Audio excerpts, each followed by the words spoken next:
தீவிரவாதம் மூலம் இந்தியாவுக்கு அடிக்கடி குடைச்சல் கொடுத்து வந்த லஷ்கர்-ஏ தொய்பா, ஜெய்ஷ்-ஏ முஹம்மது, ஹிஸ்புல் முஜாஹிதீன் தீவிரவாத அமைப்புகளின் முக்கிய 9 முகாம்களை அடியோடு அழித்து இந்தியா எடுத்த அதிரடி நடவடிக்கை உலக நாடுகளை திரும்பி பார்க்க வைத்திருக்கிறது. எல்லையிலிருந்து 100 கிலோமீட்டர் தூரம் வரையிலான இலக்கை இந்தியா துல்லியமாக தாக்குதல் நடத்தி பதிலடி கொடுத்திருக்கிறது. பயிற்சி முகாம்கள், தற்கொலை படை பயிற்சி மையங்கள், தலைமையகங்கள், ஆயுத கிடங்குகள் என இந்தியா குறிவைத்த 9 இடங்களும் உரு தெரியாமல் அழிந்து போயிருக்கின்றன. இந்த நிலையில் பாகிஸ்தானுக்குள் புகுந்து இந்தியா நடத்திய தாக்குதலுக்கு பயன்படுத்திய ஆயுதங்கள் என்னென்ன என்ற தகவல் கிடைத்திருக்கிறது. அந்த வகையில் பாகிஸ்தானுக்குள் நுழைந்து இந்தியா நடத்திய தாக்குதலில் முக்கிய அங்கம் வகித்தது ஸ்கால்ப் ஏவுகணைகள் தான். அதாவது வானிலிருந்து தரை இலக்கை துல்லியமாக தாக்கி அழிக்கும் வல்லமை படைத்தது இந்த ஏவுகணை. நீண்ட தூர இலக்கு, அதாவது 250 கிலோமீட்டர் தூரம் வரை உள்ள இலக்கை தாக்கும் இந்த ஏவுகணை இயல்பாகவே பெரும் சேதம் ஏற்படுத்தக்கூடிய வகையில் வடிவமைக்கப்பட்டது. ரஃபேல் போர் விமானம் மூலம் ஏவுகணைகளை ஏந்தி சென்று வானிலிருந்து குறிவைத்து ஏவுகணைகளை வீசி உள்ளது இந்தியா. வானிலை நிலவரம் எப்படி இருந்தாலும் இலக்கை துல்லியமாக கண்காணிக்கும் அளவுக்கு இந்த ஏவுகணையில் நேவிகேஷன் சிஸ்டம் இருக்கிறது.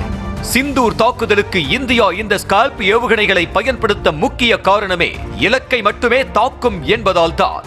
பாகிஸ்தானில் பொதுமக்களுக்கு எந்த சேதமும் ஏற்படக்கூடாது என்பதில் கவனமாக இருந்த இந்தியா தீவிரவாத முகாம் மட்டுமே ஒற்றை குறியென திட்டம் தீட்டி கதையை முடித்திருக்கிறது. 1300 கிலோ எடை கொண்ட ஸ்கால்ப் ஏவுகணை ஒன்றின் மதிப்பு 2.5 மில்லியன் அமெரிக்க டாலர், அதாவது இந்திய மதிப்பில் 21 கோடி ரூபாய் ஆகும். ஏவுகணைகளை தொடர்ந்து ஹேமர் என்ற சக்தி வாய்ந்த குண்டுகளை இந்தியா பயன்படுத்தி தாக்குதல் நடத்தியிருக்கிறது.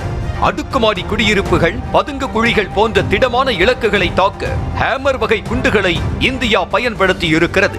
இந்த ஹேமர் குண்டுகள் சுமார் 50 முதல் 70 கிலோமீட்டர் சுற்றளவு வரை இருக்கும் இலக்குகளை சுத்தமாக அழித்து தரைமட்டமாக்கும் அளவுக்கு சக்தி வாய்ந்தவை.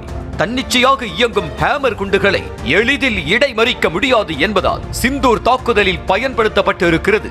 மேலும் குறைந்த தூரத்தில் இருந்த இந்த குண்டுகளை ஏவலாம் என்பதோடு பெரும் சேதத்தை ஏற்படுத்தும் என்பதால் பயன்படுத்தி இருக்கிறது. தீவிரவாத அமைப்புகளின் தலைமையகங்களை தாக்க ஹேமர் குண்டுகள் தான் பயன்படுத்தப்பட்டிருக்கிறது. ஸ்கால்ப் ஏவுகணைகள், ஹேமர் குண்டுகள் என இரண்டுமே பிரான்ஸ் நாட்டின் தயாரிப்பு என்பது குறிப்பிடத்தக்கது.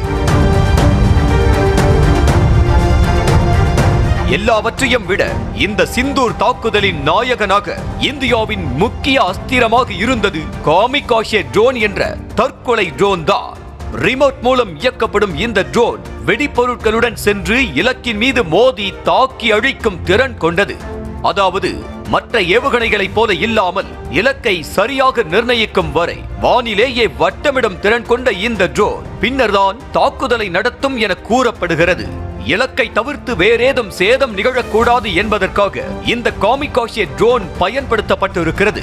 நாகாஸ்ட்ரா போன்ற தற்கொலை ட்ரோன்களை போலந்து நாட்டிடமிருந்து இந்தியா ஏற்கனவே வாங்கி சேர்த்திருக்கும் நிலையில் சிந்தூர் தாக்குதலுக்கு அதனை பயன்படுத்தி உள்ளது. தீவிரவாத நிலைகளை மட்டும் மொத்தமாக அழிக்கும் வகையில் இந்தியா இந்த தாக்குதலை நடத்தியிருக்கிறது. அதற்காக கை தேர்ந்த அதிநவீன பலம் வாய்ந்த ஆயுதங்களை பயன்படுத்தி இருக்கிறது.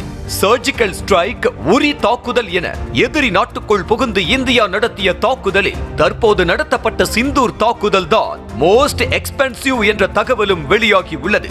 தரை வழி, வான்வழி, கடல் வழி என முப்படைகளையும் பயன்படுத்தி இந்தியா தனது ராணுவ பலத்தை பறைசாற்றி உள்ளது.